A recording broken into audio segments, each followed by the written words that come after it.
Dysfunctional vet. You've probably never seen a sawmill operation like this one.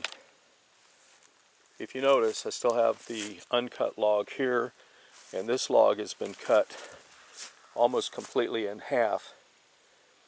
And you see pieces here, you see dunnage here, and you see some support pieces here. And these are going to be going on the ground. I'm going to be setting something on them just to keep the thing off the ground.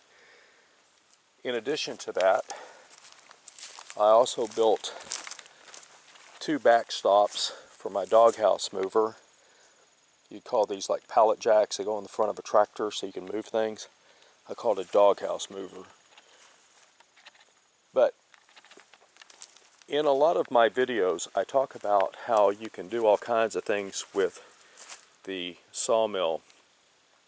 For example, I don't waste hardly anything. These are the scabs right here. These are some more pieces here. I've used these to build concrete molds. Another application, I've used these substandard pieces. Some of them actually have some rot in them. I've covered them with cuprinol, and then I went back with water seal, and I have these shingles for a little storage box. The last box that I built similar to this lasted for over 12 years, and it had no preservative on it at all, and it too was made out of the same substandard material. So since this has cuprinol as well as the waterproofing material, I'm expecting to get a lot more years. I'll be sealing up this seam right here with two runners.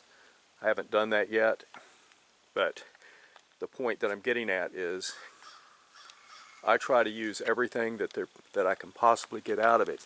Now if you look up here, you can see that this one is in absolutely horrendous condition, but it's solid enough that having a good dose of cuprinol into it, I can still use it, and I'm not having to use primo quality wood for something that's a throwaway project to begin with.